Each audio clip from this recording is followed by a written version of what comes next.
Hey everyone, GrimmChorizo here, and welcome to Wrestling Roundup, the show where I give you this week's WWE news, rumors, and recap. But this week is a huge week in wrestling, not just WWE, so we have got a lot to talk about, so let's get started. On Raw, Becky Lynch defeated Charlotte in a non-title match, and after the match, Charlotte officially turned heel by attacking Becky. Heath Slater was on Raw, and he got a win over Dolph Ziggler. And by his side were Bo Dallas, Curtis Axel, and Adam Rose, and the four of them are a new stable known as the Social Outcasts. Chris Jericho made his return on Raw, interrupting the New Day, basically to announce that he is entering the Royal Rumble match. In the main event, Roman Reigns retained the WWE World Heavyweight Championship against Sheamus. Mr. McMahon was the special referee, but in the end, a normal referee came in to count the pin. After the match, however, Mr. McMahon announced that the Royal Rumble match was now for the WWE World Heavyweight Championship, so Roman Reigns has to defend it in that match. Personally, I hate this. I could rant about it. I think it's really stupid, because now there's no way that someone like Dean Ambrose or Kevin Owens or, insert name here is going to win. It's either going to be Roman Reigns retains, Brock Lesnar wins, Triple H wins, something like that. There's no way that it just, I don't like it.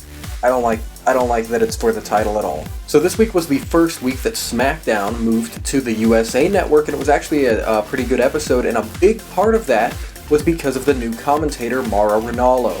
He honestly did a great job. He made everything feel like a big fight feel, and it felt like a sport. It just felt awesome. So I'm really happy to have him on the SmackDown team, and it's probably going to make me want to tune in to SmackDown every week a lot more now. So on SmackDown, Charlotte retained the Divas title against Becky Lynch, of course, by cheating.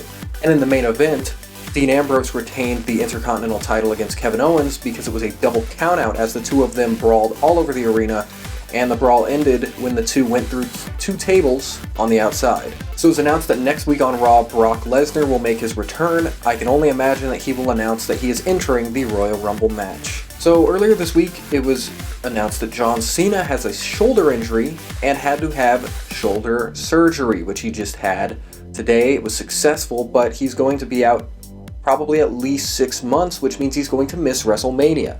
This is terrible because everyone's getting injured. Now you've just lost the guy who just came back, John Cena, the face of the company, and he's going to miss his first WrestleMania ever. He's been in every single WrestleMania since WrestleMania 20. And although he was around before then, he wasn't really a big deal. But since WrestleMania 20, he's been at every single one, and I'm sure he'll appear at this year's WrestleMania, but I honestly can't imagine a WrestleMania without John Cena wrestling. So in other wrestling news, TNA debuted on a new network, Pop TV, this week, and their episode had some pretty big things.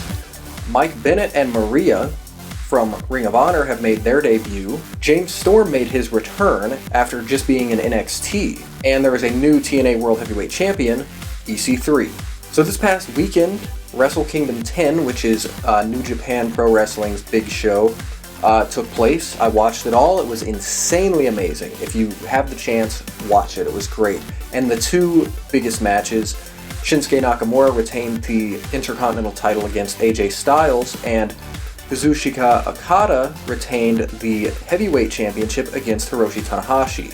Now, as awesome as this show was, the reason I'm bringing it up mainly is because of the New Japan WWE news that has been released earlier this week. It was revealed that Shinsuke Nakamura, AJ Styles, Carl Anderson, and Doc Gallows, the former three members of the Bullet Club, put in their resignations for New Japan.